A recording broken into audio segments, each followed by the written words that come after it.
ஹரஹர நம பார்வதீபதையே.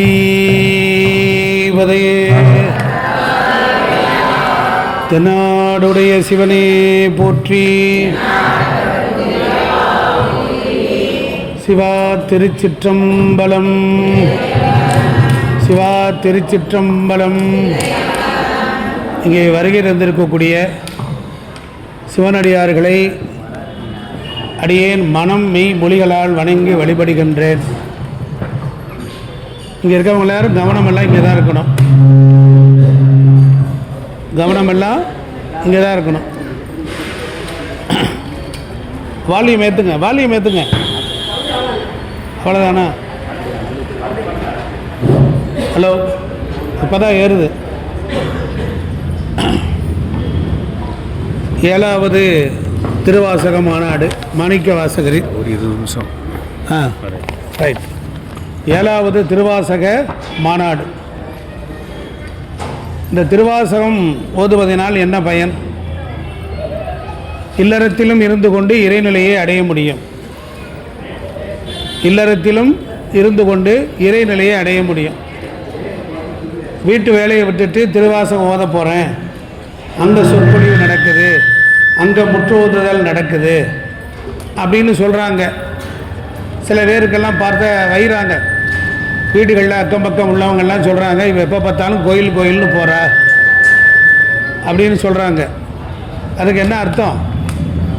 அவங்களுக்கெல்லாம் நீங்கள் போய் பதில் சொல்லணுமில்ல? சொல்லணுமா வேண்டாமா? ஒரு சாப்பாடு இருக்குது. ஒரு நெல் விதைத்து அது வளர்ந்து அறுவடை செய்து களத்தில் போட்டு அதுக்கப்புறம் காலில் மிதித்து இது பண்ணி அந்த அரிசி வேக வச்சு நம்ம தட்டில் சாப்பாடாக வரும்போது வருவாங்க. அப்போ அதுக்கு ஒரு வேலை ஒன்று உண்டு. உணவில் உள்ள தூசு மாசு, மாசு என்றால் குற்றம், காசு என்றால் குற்றம். அப்போ அந்த தூசு, அந்த மாசிலா மணீஸ்வரர் யார்? சிவபெருமான். அதனால் சமைச்ச பிறகு பார்த்தீங்கன்னு சொன்னால் எண்ணெயில் கடுகு போட்டு தாளித்து அந்த பதார்த்தத்தின் மேலே விடுவாங்க. அதில் இருக்கக்கூடிய தூசுக்கள் எல்லாம் அழிஞ்சு போகும். பால் எடுத்து உலை பொங்கி வரும் பொழுது சிவசிவ அப்படின்னு சொல்லி ஒரு கைப்பிடி அரிசியை போடுவாங்க, ஒரு சொட்டு பால் விடுவாங்க.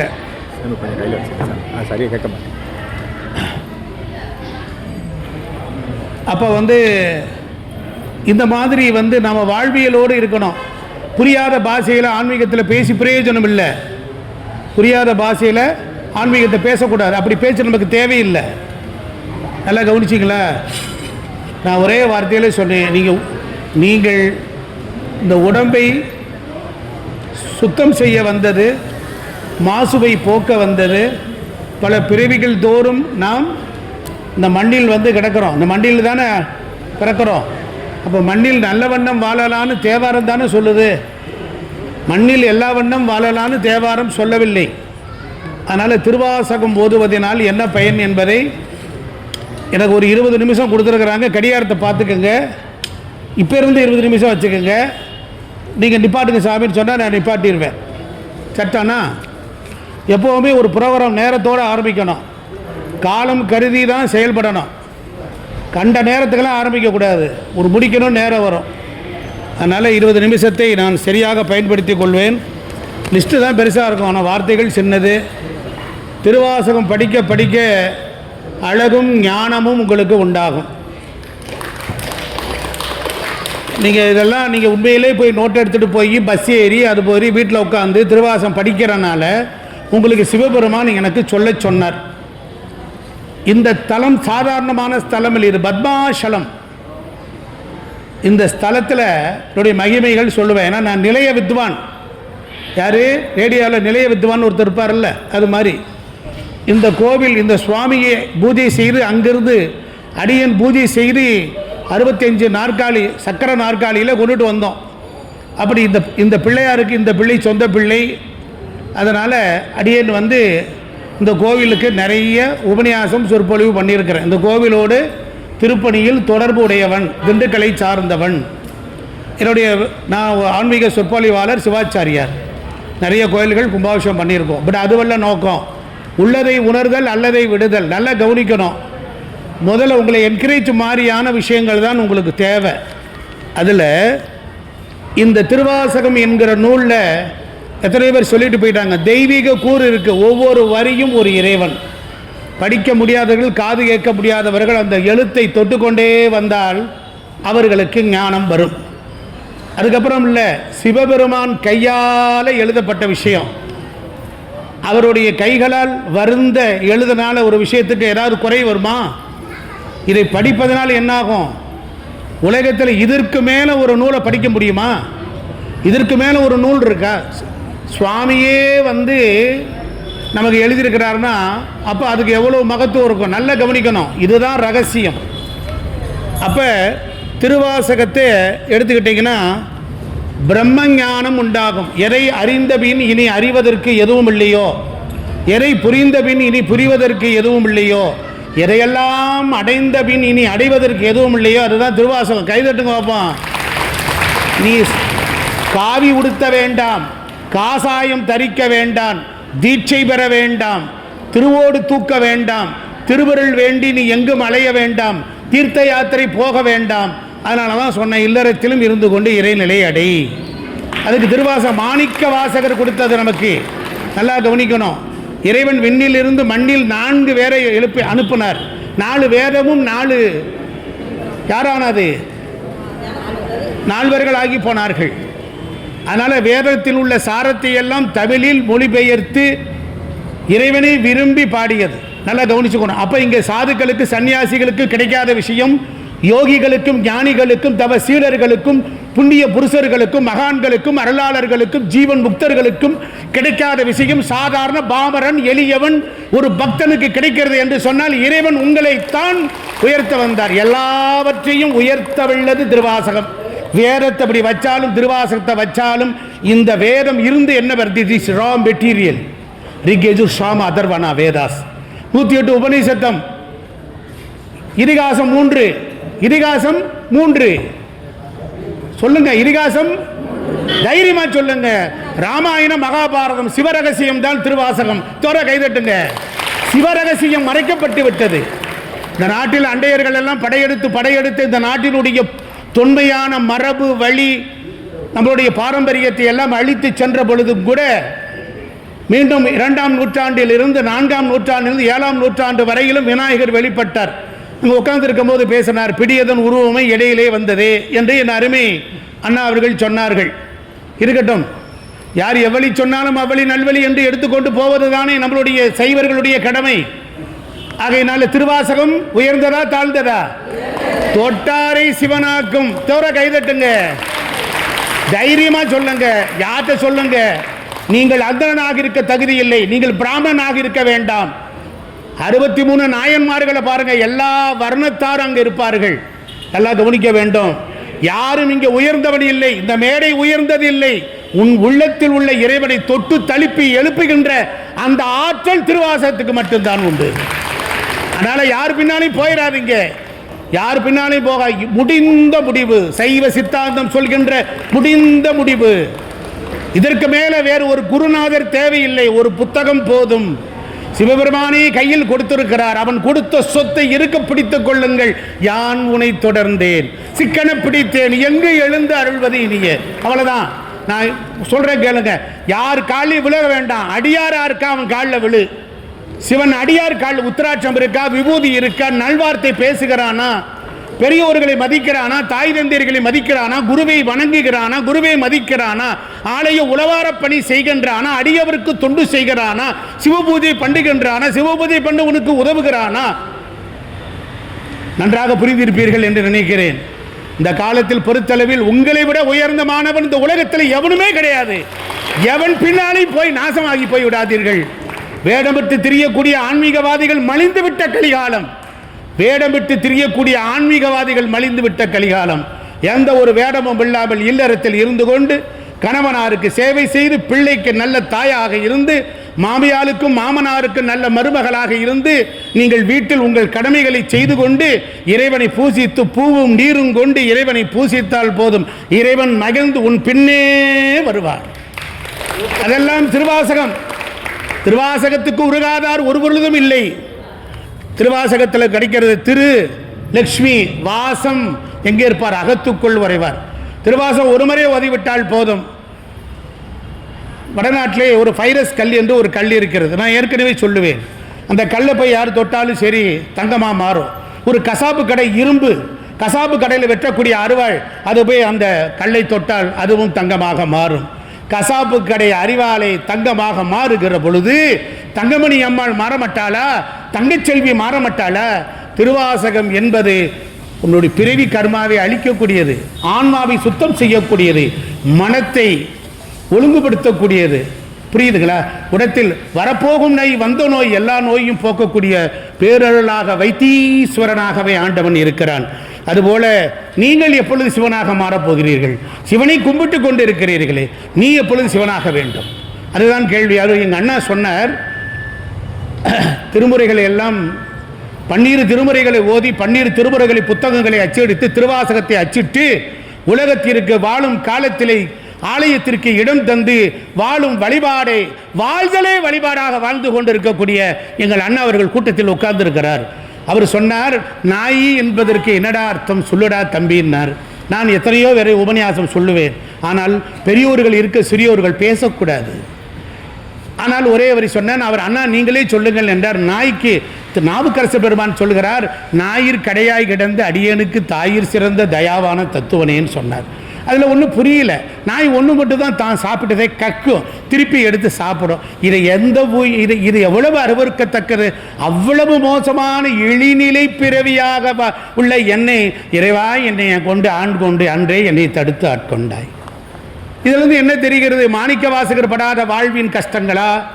அவர் சுடுமணலில் மண்டி போட்டு உட்கார்ந்திருந்தார், அவர் படாத கஷ்டம். அப்போ இல்லற வாழ்க்கையில் நீங்களே என் மக்களே இதை படிக்கிற பொழுது உங்களுக்கு கஷ்டம் வரும், தண்டனை வரும், சிரமம் வரும். கணவனார் சரியில்லாமல் போகலாம், பிள்ளைகள் சரியில்லாமல் போகலாம், பொன் கொடுத்த இடத்திலும் பெண் எடுத்த இடத்திலும் சிரமங்கள் வரலாம்.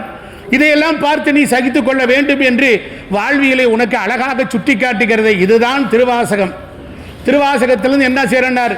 மனம்பை மொழிகளால் என்னார்? ஆகமும் ஆகி நின்று அன்னிப்பான் தாழ்வாழ்க. அது என்ன சொல்றார்? ஒரே வரி சொல்றார், எவ்வளவோ சிரமங்கள் வந்தாலும் தாங்கிக் கொள்ளக்கூடிய மனத்தையும் வாழ்வு அந்த தகுதியும் இந்த தரத்தையும் இறைவன் நமக்கு தருகிறார். அடியார்கள் பாருங்க, போய் பரிகாரத்துக்கு போக மாட்டாங்க. நான் அஸ்ட்ராலஜர் ப்ளம் வாஸ்து கன்சல்டன்ட் நிறைய சொல்லுவேன், நிறைய கோயில் சொல்லுவேன். ஆனால் திருவாசகம் ஓதுகிறவர்கள் சிவனடியார்கள் எப்பொழுதுமே அவர்கள் நவக்கிரகங்களை கண்டு அஞ்சுவது இல்லை. காரணம் என்ன என்று சொன்னால், இறைவன் நவக்கிரகாதிகள் தொடாது. ஒரு உத்திராட்சம் போட்டிருந்தாலே தொடாது.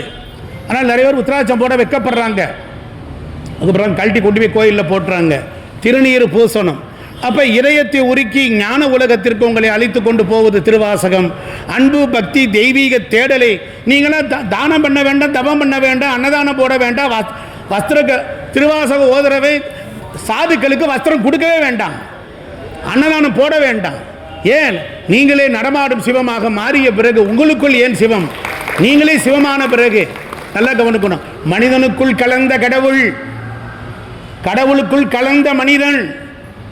நல்லா கவனம். 63 நாயன்மார்கள் எங்க தவம் பண்ணான்? தன் வாழ்வியல் கடமைகளை சரியாக செய்தான். அவனை நோக்கி ஆண்டவன் வந்தான். அதனால் உங்கள் பின்னால் வருவான். நீங்கள் போய் நின்றால் பட்டமரம் தளிர்க்கும், நீங்கள் போய் நின்றால் ஒரு அழிமரமானது பூ பூக்கும். அத்தகைய உங்களுக்கு இப்படி இருக்கிறது என்கிறது அக்னாலஜ்மெண்டாக சொல்லுடா என்று என்னை இறைவன் சொல்லி அனுப்பியிருக்கிறார். உன்னையும் வைத்துக் கொண்டு ஏதோ இந்த உலகத்திற்கு ஒரு ஆன்மீக சாதனையை இறைவன் நிகழ்த்துவான். நீங்க அதை புரிந்து கொள்ள வேண்டும். நான் வேடிக்கை பார்த்துக்கிட்டே இருக்கக்கூடாது. நான் உயர்ந்தவன், உத்தமமானவன், என்னில் ஆண்டவன் இருக்கின்றார்.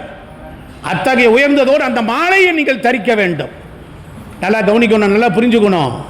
அதே போல வாழ்வை மலரச் செய்வார், இதயத்தை உருகி கண்ணீரை பெருகச் செய்கிறார்.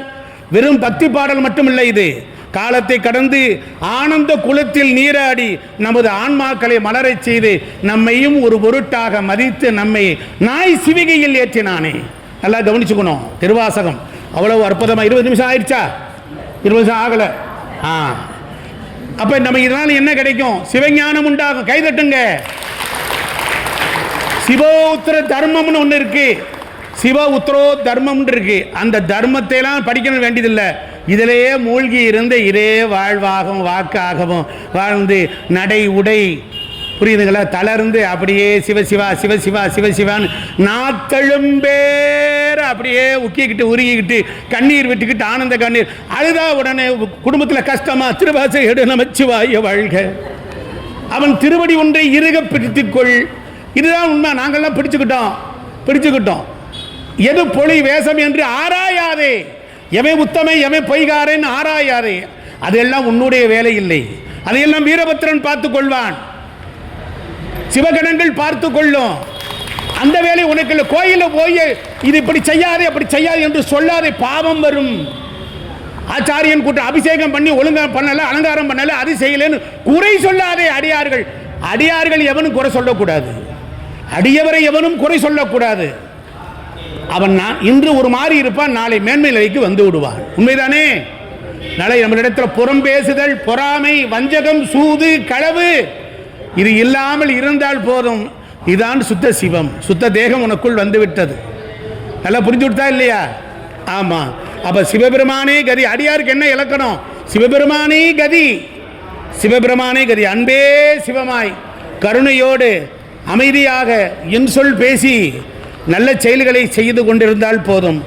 அகநிலையில் சுவாமியை கும்பிடும் போது யாருடைய கண்ணிலிருந்து கண்ணீர் மாலை மாலையாக வழிகிறதோ அப்பொழுதே உன்னை, அதுக்கு அர்த்தம் நிறைய பேருக்கு தெரியல, ஆண்டவன் உன்னை பற்றி கொண்டு விட்டான் என்று அர்த்தம்.